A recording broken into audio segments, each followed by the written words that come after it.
It was in 2005 I arrived at Kansas with just a couple of bags, one checked-in bag and one carry-on bag. It's been 11 years. Last month I was trying to pack my things to move to my new assignment here, and I found myself packing 5 bags and almost 10 boxes. See what America has done to me. Actually, I blame the parishioners. I come from a country where there is no winter, no snow, so when I first arrived here, I was so excited. I started to play in snow everywhere. And the parishioners were worried, so they tried to bring all sorts of jackets and winter clothes, and so half of my possessions are winter clothes. But I have to say, there are some things which I do not actually need, and so I am guilty as charged in today's gospel.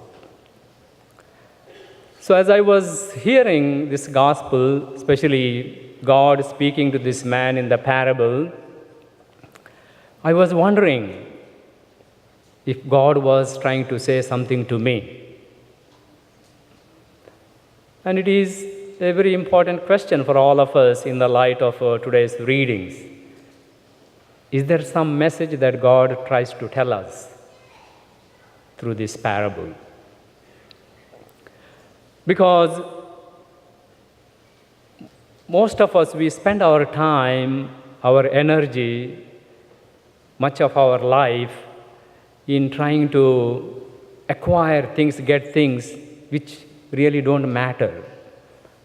And in the process, we forget about those things that really matter to us in life. That's why Jesus today cautions us against storing treasures for ourselves on earth. Jesus is not saying that we should not have treasures or should not grow in prosperity, but Jesus wants us also to grow rich in matters, in those things that matter to God. So what are those things that matter to God? In the past several weeks, Jesus has been trying to teach us through the Gospel of Luke. If you recall, one Sunday, Jesus invited his people to follow him, to be his disciples, and he told them, do not look to what was left behind.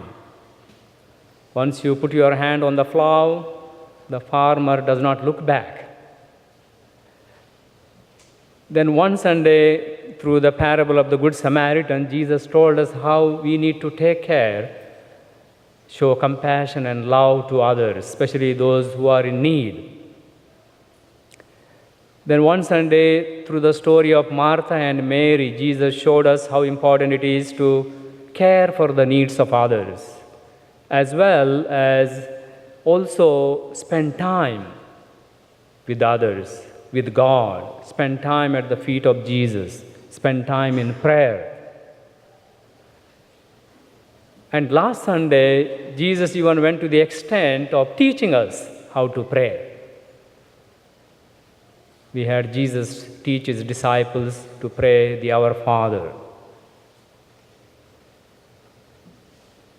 That is the heart of Jesus' message to us.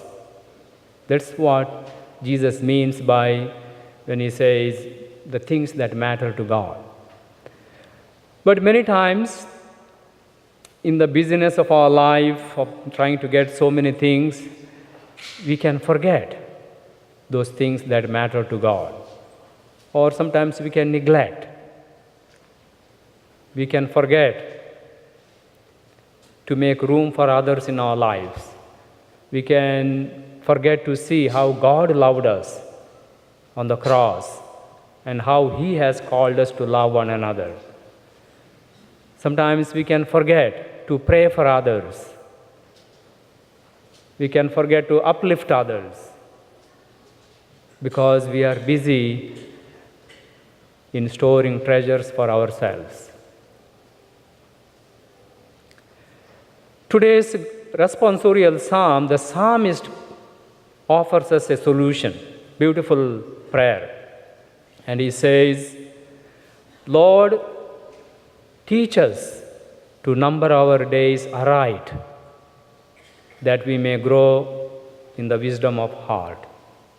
It's a beautiful prayer.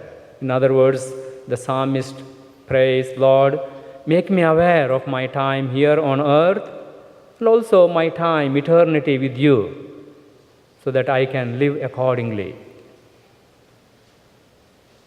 And this should be our prayer. We all need to pray for this wisdom to know what is important for us, wisdom to appreciate, and wisdom to cherish those people around us, value those people who are around us, wisdom to live our day as it is, a gift of God, trying to give that day back to God with thanksgiving, with joy. Let this be our prayer today and in the coming days. Let us join this psalmist in praying, Lord, teach me or teach us to number our days aright, that we may grow in the wisdom of our heart.